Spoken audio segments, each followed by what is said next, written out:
Hey kiddies, it's Triple Feature Tuesday once again, and this week we're going to look at some frigid European murder mysteries. Tonight, walking in a winter wonderland. Yeah, so it's nice to see that winter is finally starting to come around, in the second week of December. I thought we'd look at some murder mystery movies set in places that are so much colder than they ever get in America outside of like Michigan, Chicago area. So our menu is going to include Gorky Park, Smilla's Sense of Snow, and the US remake of The Girl with the Dragon Tattoo. What's nice about these movies is there are a lot more commonalities than you'd expect despite, the different decades that they all came out. And Gorky Park was 1980s, Smilla's Sense of Snow was 1990s, and Girl with the Dragon Tattoo, I believe, was 2010 even. But they're all murder mysteries. First, there is a dead body or a presumed dead body, and we have our intrepid investigators trying to figure everything out. And so we have a lot of the same tropes like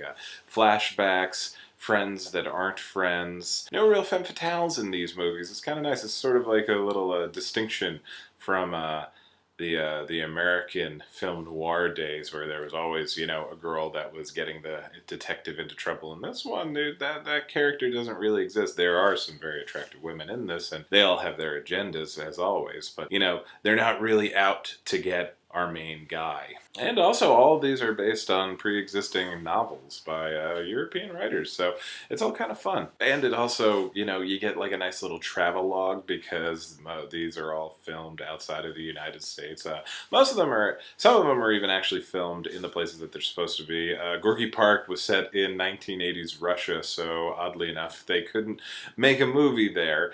But so it's a lot of Finland playing the role of Russia. Smilla's Sense of Snow is set in Greenland and Denmark, specifically Copenhagen, and it's actually filmed in Greenland and Copenhagen. And The Girl with the Dragon Tattoo is actually filmed in Sweden. In fact, Stellan Skarsgård remarked that this was the first movie he could do that he had done in a while where he didn't actually need to stay in a hotel. He could just stay at home since he lives in Stockholm. So that was kind of nice for him. The other big commonality is these movies look cold. I mean, there is not a tan to be had by anyone in these films, which helps set the atmosphere. I mean, everybody's always like breathing out steam. Everybody's pale as hell and or flushed, and just desperately trying to stay warm. And in the midst of all this, find out why we have these dead bodies. So it's just it's really good. It's like a good turn off all the lights and let the mood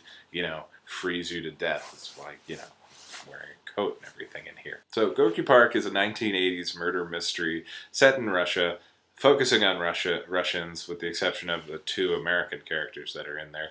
And everybody speaks with an English accent. So for whatever reason, probably because they couldn't get enough Russian actors and, everybody doing Russian accents just sounds like people doing Russian accents, they decided to go with English accents are Russian in this movie. And so you get a lot of well-known English actors of the time playing Russians, like Ian Bannon, Ian McDermott, Richard Griffiths. Just you'll see a lot of faces if you watch a lot of English movies of the time.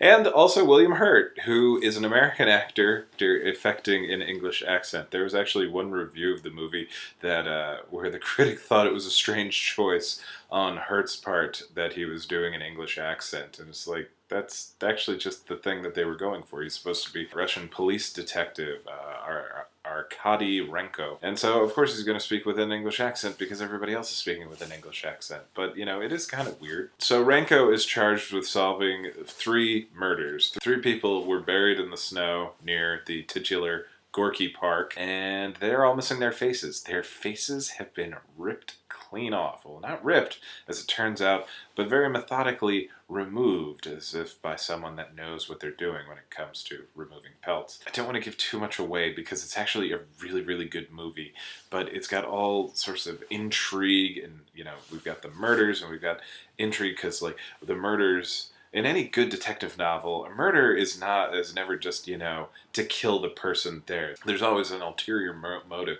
that the murderer is hiding.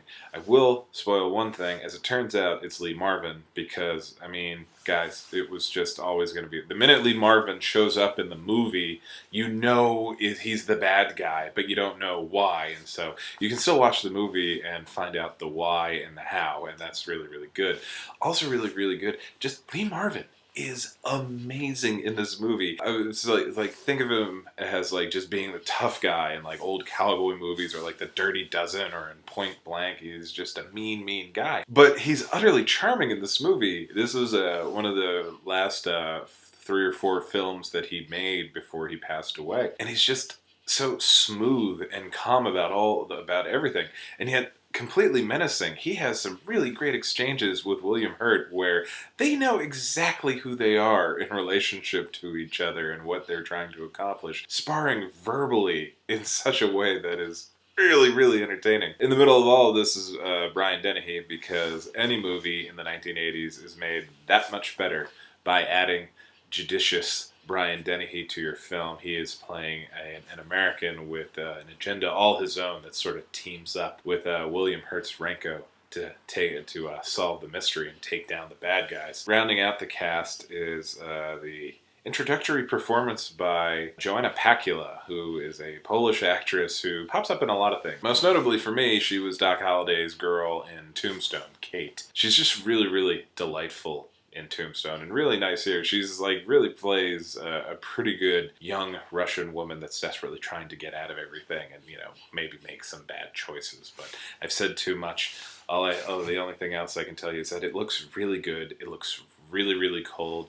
And sables, while, producing lovely fur, seem really, really annoying to deal with. Also, you get to see Emperor Palpatine feed decapitated heads to mealworms in the names of science and justice. So, I mean, you want to watch this movie now, don't you? Next up, we have the much more low-key and admittedly uneven Smilla's Sense of Snow, starring Julia Ormond as Smilla. Smilla is a Greenlander. Her mother was Inuit. Her father is Robert Loggia in the film. So somehow from an Inuit woman and Robert Loggia, you get Julia Ormond. This is the first in many exercises in suspension of disbelief that you're going to need to make it through to the end of this film.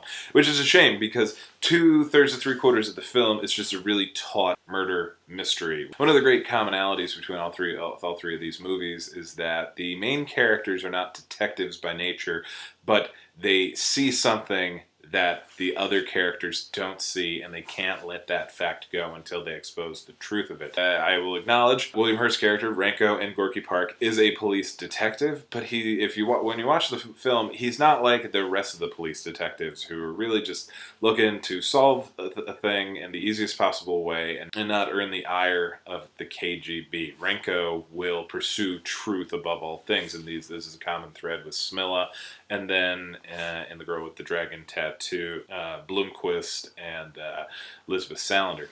So Smilla knows snow. She's just always known snow. It's sort of, how the Inuits have a zillion different words for snow. She knows them all, and she knows what they all mean, which is really kind of fascinating throughout the whole film. Her neighbor, Isaiah, a young boy, has fallen to his death off of their building.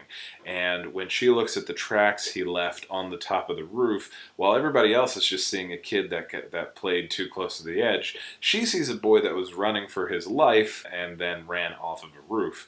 And as a result, she will not let anything go. There are a lot of similar character traits between Smilla and Lisbeth in terms of their social outcasts, mainly because of their intelligence and because they refuse to play by anybody's rules but themselves. You can sort of see that being a thing when you're in such a stark environment where the only real choices there are just what helps you survive, and these women have developed habits and behaviors that allow them to survive, that make them, say, prickly to other people that have had easier times of surviving. But Smilla is relentless. I love a good murder mystery, and part of that love comes from clues actually existing in the script, in the story, and the characters finding them and playing along with the characters and being able to track what goes to what and why and being able to figure things out with them. And all of these movies, you get that to a certain degree, which is a hell of a lot of fun. Smilla Sense of Snow is very similar to Gorky Park in terms of the English actors of the time all getting paid that year. Among other people, you have Gabriel Byrne is in there, Tom Wilkinson, Jim Broadbent, Peter Capaldi is in there. And then you get like lesser known guys. The guy that played Muldoon in Jurassic Park is in there. The guy that played Billy's father in John Boorman's Hope and Glory is in there playing a heel. It's just a really good time. And of course, as our big bad, it's Richard Harris, which, yes, that could technically count as a spoiler for a movie that's 20 years old that you've never heard of to begin with. But like with Lee Marvin, the minute Richard Harris shows up in this movie, you know he's going to be the bad guy at the end of the film. And so if you can track it down, it is worth a watch. Admittedly, the last act of the movie goes completely insane because we have this really taut mystery thriller, and then all of a sudden Smilla turns into, you know, the Greenlander version of Indiana Jones in terms of getting into fights and running around and hijinks. And then there's a giant meteor that we're dealing with and these prehistoric worms that have been brought back to life from the meteor. This is not Tremors in Greenland, I promise you that, but those are two crucial plot points to the end of this movie that don't make a lick of sense and kind of ruin everything that happened before it. I choose to just focus more on the stuff that came before it and how much I liked that. And I sort of like really random sci-fi twists in seemingly normal movies, and I will be doing a triple feature about that in the next couple of weeks. This one, it doesn't really serve as a satisfying ending to this film, which that is kind of the crime of it, really. Finally, we have David Fincher's remake of The Girl with the Dragon Tattoo, based on the books by Stieg Larsson, featuring his two greatest Marty Stewieist creations, Michael Blomkvist and Elizabeth Salander. Look, I've read the first two books, and they're entertaining, but I mean, I don't know which character is more ridiculous. Elizabeth Salander, who not only knows how to do everything, can beat the shit out of every single human being on the planet Earth, and can survive getting shot in the head and buried alive. Or Michael Blomkvist, who is the more direct Stieg Larsson fantasy analog. And if you want to argue with me about that, let's look at both the real-life author and this character in the book, both of whom are middle-aged reporters / novelists and one of them manages to sleep with every single woman in the book, and then in the next book. And though I haven't read the third one, I'm going to assume he sleeps with every new woman introduced in that book too. So, Stieg, it's a great book, but let's be real. So this takes place with Sweden. We have a lot more actual Swedish actors, but then we have a lot of actors that aren't from Sweden doing Swedish accents, namely Rooney Mara and Robin Wright. There were complaints about both of their accents. Rooney, I don't have an ear for the Swedish accent other than Stellan Skarsgård, who's in the film. I mean, I know what he sounds like, but I don't know what makes his voice Swedish as opposed to just European for me. Daniel Craig, who really doesn't do accents, was smart enough to not try to do an accent in this one, and he's just speaking in his normal English, but he put on more weight so as to differentiate himself from James Bond. And again, Stieg, I really wish you had lived to not only see your overall success, but your analog finally got played by actual James Bond, so that must have been nice, in heaven. And in this one, Michael Blomkvist is charged with discovering what happened to Harriet Wenger by her uncle Henrik Wenger, and he enlists super hacker / literal social justice warrior Lisbeth Salander, played by Rooney Mara. Rooney Mara, she was a revelation to me. I'd seen her in a couple things, but she wasn't really anything to talk about. I did a video about that. But she's amazing in this one. Noomi Rapace was approached to reprise her role as the original Lisbeth Salander in the Swedish films, but after having done the 3 movies in Sweden, which those movies are a lot longer and more true to the novels in terms of they've got as much of the novel in them. She really just didn't want to do all of that all over again, and considering the stuff that Elizabeth goes through, you can't really blame her. But again, cold movie. And we presume that Harriet is dead, but we don't know. But we still have to, figure out what's going on. And again, twists and turns and characters are revealed to be more than you thought they were at the beginning. And, in terms of humanity, a lot less. But that one I'm not going to go into too much detail about because you've probably all seen that. And if you haven't, it's recent enough that I don't want to spoil it for you because it's really worth watching.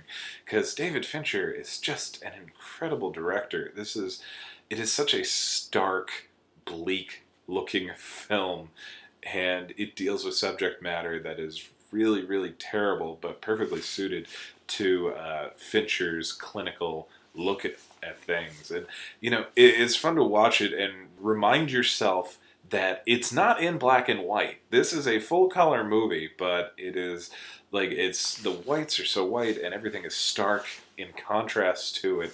It's just brutal and really, really beautiful. And also, I just love the, mock James Bond opening title sequence to the fairly decent cover of Led Zeppelin's Immigrant Song. I mean, nobody's going to do it better than Led Zeppelin. But Karen O, Trent Reznor, and Atticus Ross do a pretty damn good job. These are all really good movies to watch with, the lights off, but a fire nearby, because you're just gonna get colder and colder as you watch all of these. I watched Gorky Park and Smilla Sense of Snow back to back the other day, and it's really just gets uncomfortable after a while, because of the cold, not because of the brutal murders of all of these people and just the terrible untimely deaths that are all usually in the pursuit of money or some sort of lunacy. So that'll do it for this week. Hopefully next week I'll have another video for you. I can't really promise anything because December's kind of crazy, but it's probably crazy for all of you too. So I will see you when I see you.